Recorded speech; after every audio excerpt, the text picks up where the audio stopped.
नमस्कार दर्शक बंधु राज्य में बढ़िबार लगी गरमर स्थिति उपकूल ओडिशा रे प्रबल गरम आभ्यंतर ओडिशा रे शीत जनजीवन को अस्तव्यस्त करुछि।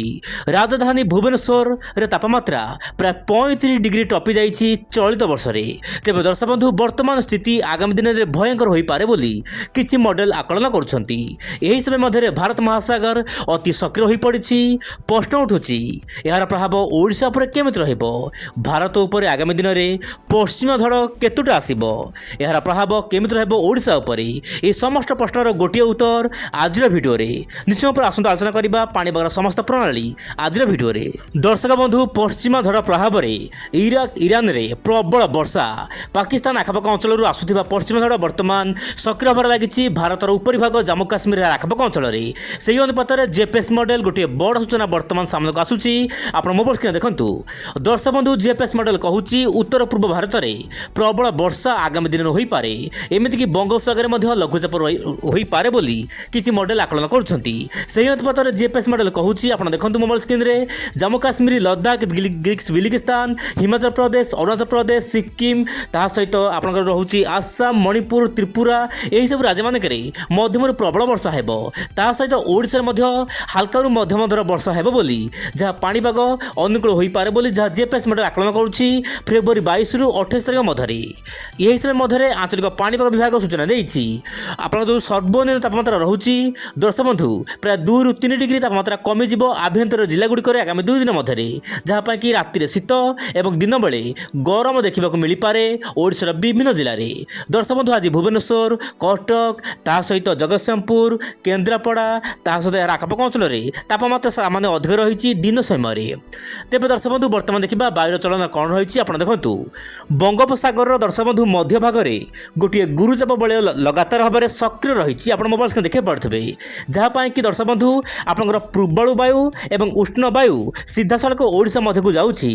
ता सहित आप जो उपरी भाग रही आम ओडिशार छत्तीसगढ़ झारखंड यार आखपाख अंचल जो रोचे पश्चिम वायु आसूसी ओडिशा मध्य को, जहाँपाई कि दर्शक बंधु आभ्यंतर जिला गुड़िक तापमात्रा बर्तमान कम रही शीत सामान्य देखा मिलूँ आभ्यंतर जिला गुड़िक। यही समय मध्य जदि आम देखा वर्षार स्थिति केवल उत्तर पूर्व भारत में हल्का रु मध्यम दर वर्षा हेबो। आज आपंकर सिक्किम ता सहित हिमाचल प्रदेश केतेक अंचल में मध्यम प्रबल वर्षा लगी रही।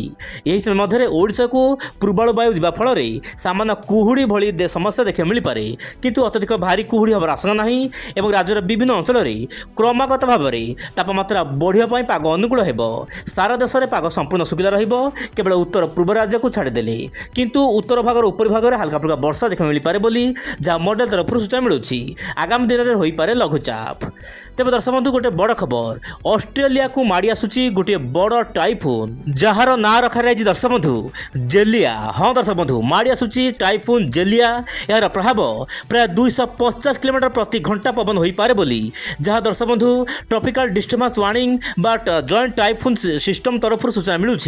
किंतु दर्शक बंधु ऑस्ट्रेलिया रे प्रबल मात्रा रे वर्षा पवन वर्तमान आरंभ हो जाइछि। मु आपनको कौन पाई देखुछि ऑस्ट्रेलिया पाणीपाग मु आपनको कहबो चाहिबी आपण देखंतु। दर्शक बंधु वर्तमान प्राकृतिक विपर्यय भारत हो देशर विभिन्न भाग में बढ़िबार लागिछि। सेही अनुपात रे आम पड़ोशी देश मानक रे तापमात्रा बढ़िबा सहित प्रबल मात्रा रे गरम होउछि, तार परिमाण रे बात्या मान सृष्टि होउछि। वर्तमान आपण देखंतु वर्तमान आपण जो रहिछि वेस्टर्न ऑस्ट्रेलिया ता सहित साउथ ऑस्ट्रेलिया रे एही बात्यार माड़ हेबो। एही बात्या ना रखा रही जेलिया एवं यार प्रभाव में प्रबल वर्षा पवन आरंभ हो जाइछि उपकूल ऑस्ट्रेलिया रे।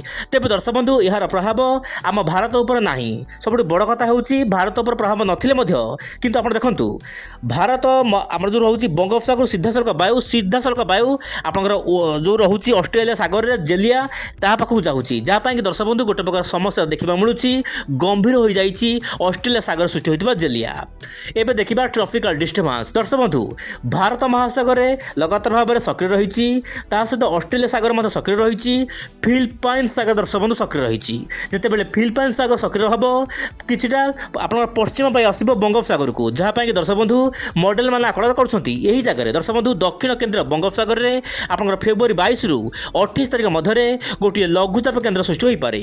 କିନ୍ତୁ ମଡେଲ ତରଫରୁ ଆଶଙ୍କା କରାଯାଉଛି ଏହି ଲଘୁଚାପ ଦୁର୍ବଳ ହେବାର ଆଶଙ୍କା ରହିଛି। ଦର୍ଶକ ବନ୍ଧୁ ଫେବୃଆରୀ ମାସରେ ଲଘୁଚାପ ଅଧିକ ଘନୀଭୂତ ହେବାର ସମ୍ଭାବନା ନାହିଁ ବୋଲି ଯାହା ମଡେଲ ତରଫରୁ ଆକଳନ କରାଯାଉଛି।